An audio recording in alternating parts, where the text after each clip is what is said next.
Greetings and salutations. Charlton 66 here once again to talk comic books and other things associated with comic books. Thanks again for everyone who has commented. Like I always do in all my videos, say thanks to everybody. It means a lot that, like I said before, people, you know, like to hear what I have to talk about and what I have to show. It's one of those things that, I look back and, as I'm going through my collection, I'm looking at comic books that I bought 40 years ago, 30 years ago, and I think about those times, with friends and whatnot, and how simpler and easier those times were. And I'm sure all of you can relate to that.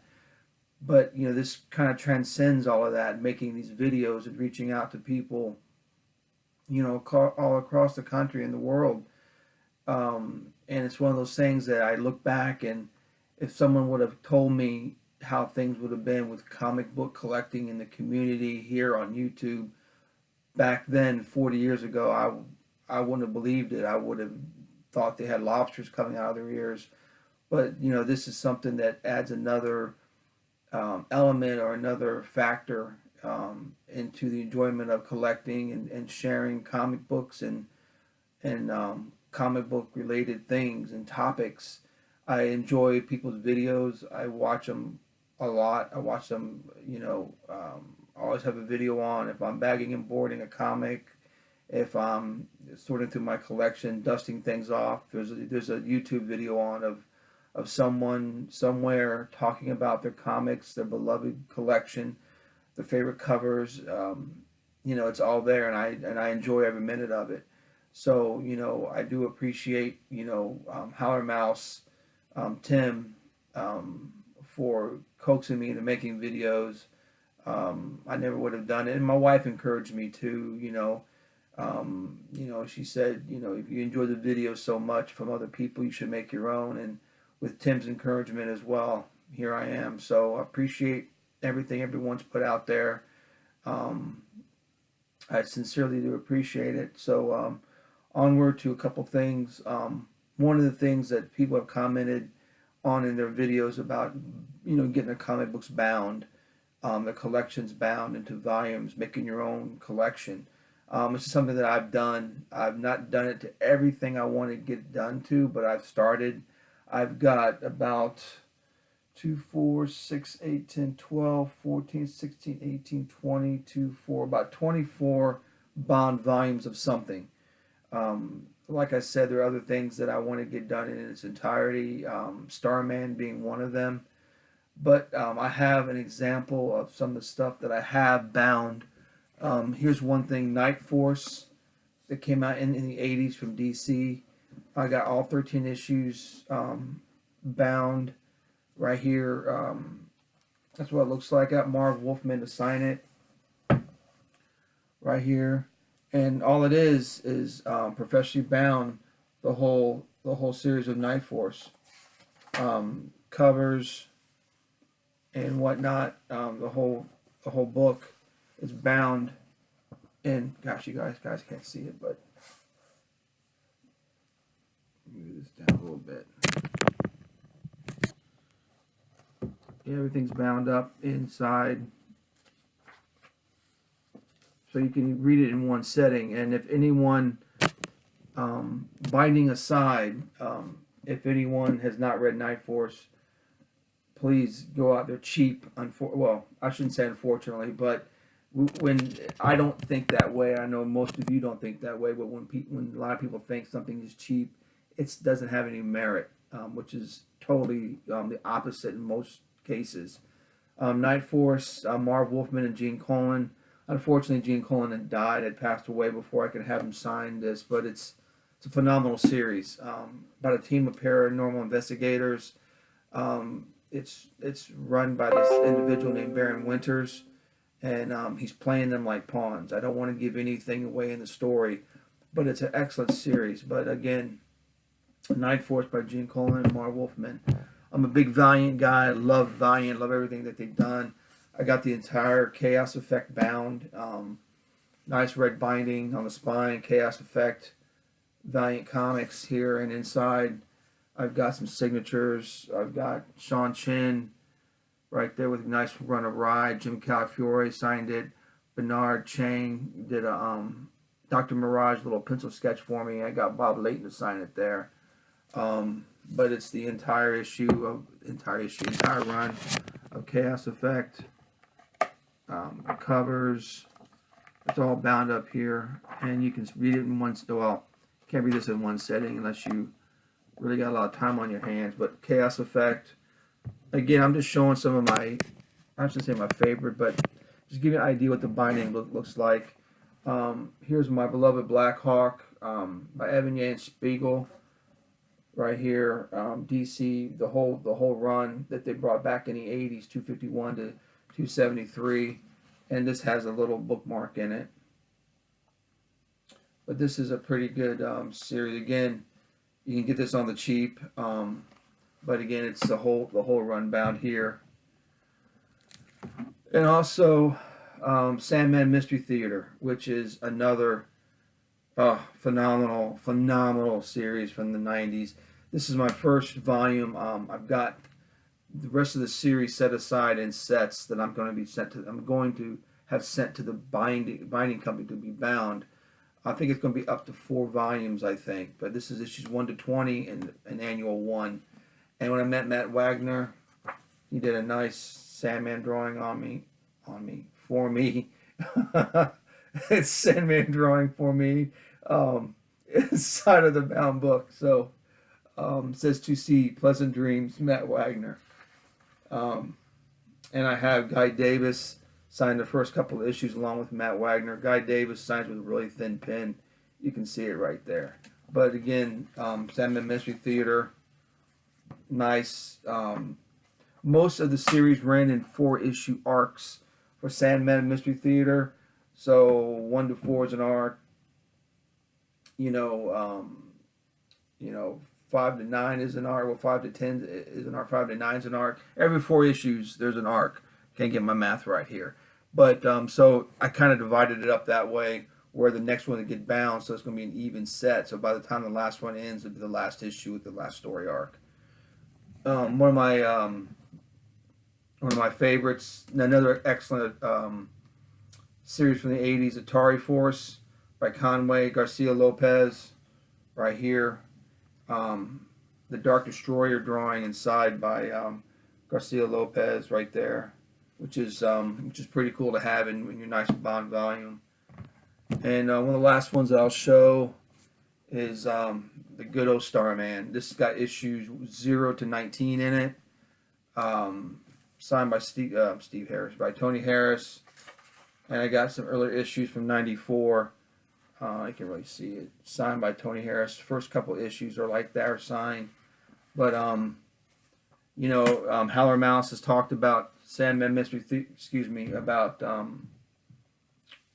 About Starman, and it's one of those series that if someone asks about why I collect comics, why I read comics, what's a good comic book, that's what I'm going to show them. Pull out this bound volume, read this, and it sets the tone to what comic books should be about, what they are about, and what you can get from them. That comic book series had everything in it, from excitement, adventure, romance, cliffhanging type stories. It had everything in it, and it's one of those stories, comic books, that it came to an end at a good point. It didn't go to the end where it had to stop because it was so poor. It stayed on top. It continued on top, and it finished on top.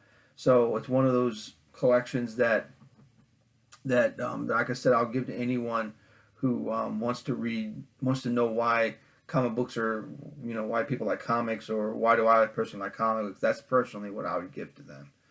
The Starman and Sandman Mystery Theater as well. Sandman Mystery Theater is still one of those underrated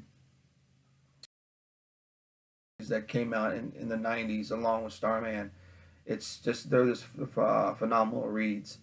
But again, those are the bound volumes that I have. I got other ones that, but you get the idea of how cool it is to have one of your favorite series or a collection of comic books bound. I don't even have. Sometimes I just have a middle storyline that I really liked that I had bound. Doesn't necessarily have to be a whole series. It could be your favorite artist.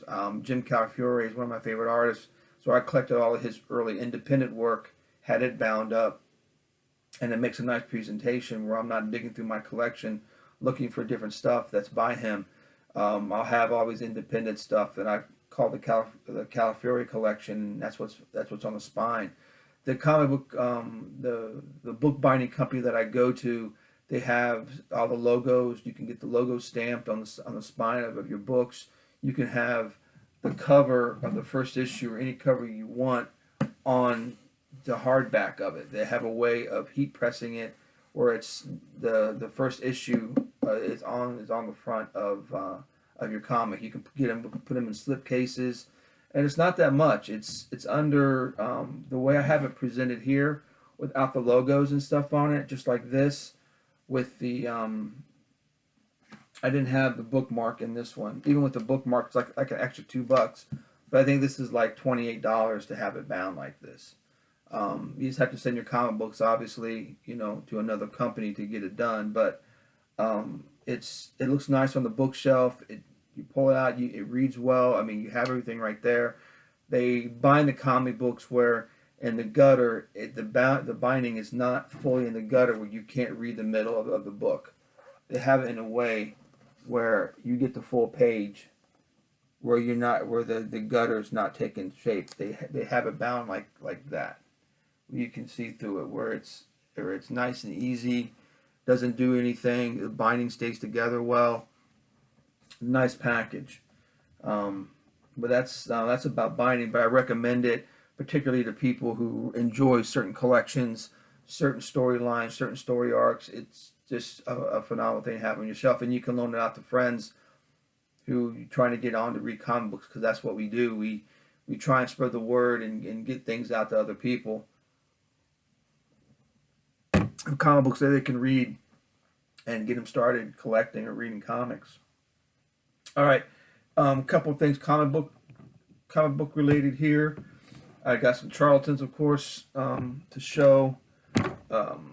Just some horror, and of course, the $6 Million Man. And one thing about Charlton that I've told other people about, one of the reasons that Charlton does its way. They have a way of having all of these licenses. Marvel didn't have it. DC didn't have it. They're like the little company that could. I mean, you're talking about Hanna-Barbera, Charlton had rights to. You're talking about $6 Million Man, Bionic Woman, Emergency, Space 1999. They had licenses for all that stuff. They were putting out comic books like that, major TV shows on the Charlton label. So here's $6 Million Man, first issue. Nice copy, wonderful Joe Staton painted cover. Number 2 with the nice Neal Adams cover. Again, they also did this in a magazine format as well, which I'll show in some other video. But they had a 7-issue run. This was only a 9-issue run of $6 Million Man, and Neal Adams did most of the covers. I would say about half on that run. Number 3. I don't know who the artist is on that, but I can't read the signature, but they did a nice image of Lee Majors there. Number 3.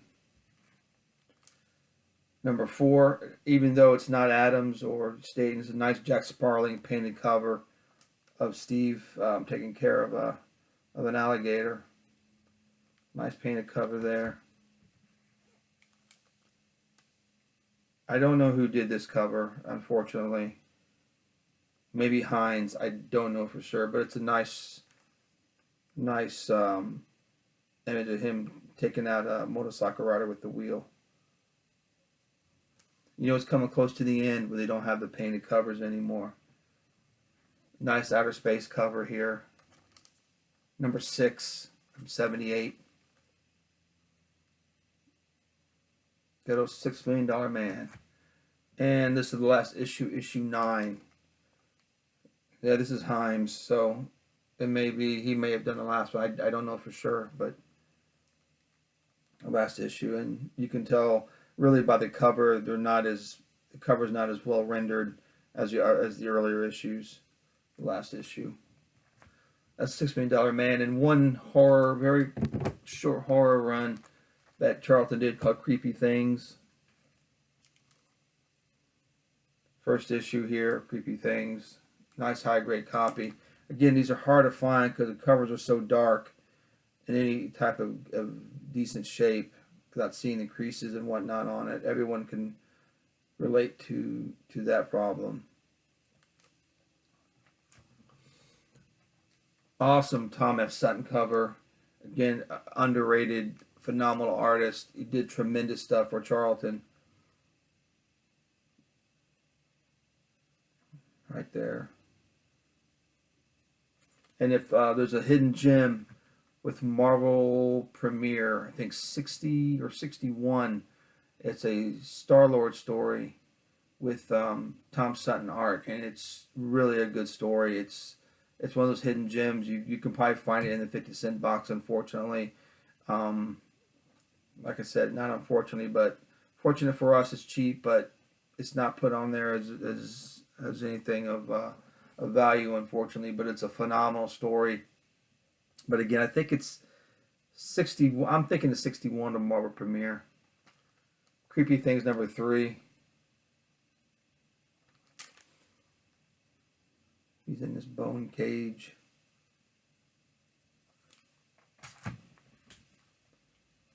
Creepy Things number 4. It's Tom Sutton cover as well. I don't see a signature, but I can tell.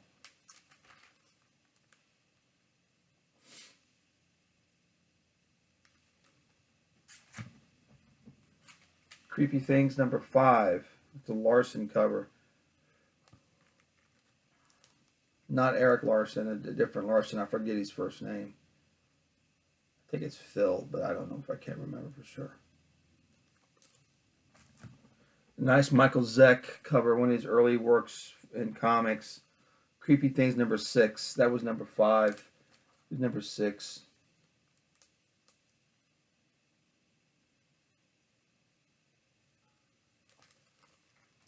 And a nice photo cover of from Rocky Joe Space Adventures number 15. Rocky Joe Space Ranger. Nice photo cover here. Good old Charlton, man. Never failed to impress. Well, me anyway. The last thing I want to show is The Thing, which is a quite common issue, but I still like the cover a lot. Number 16. I got this at a pretty decent grade. Got a good price on it. It's an upgrade from the one that my beater copy that I had. And this claim to fame for this title is Steve Ditko did some fantastic work on this stuff. So, but this I don't believe this has any Ditko in it. All right, that's it for comics. And one of the things that I want to go through or go over real quick is how. Not that it's really important, but one of the things of collecting is how people have want lists and keep their list current of what they need. Fill the holes in their collection. I do it the old school way. I just do it on notebooks. I got a notebook. This one's for Charlton.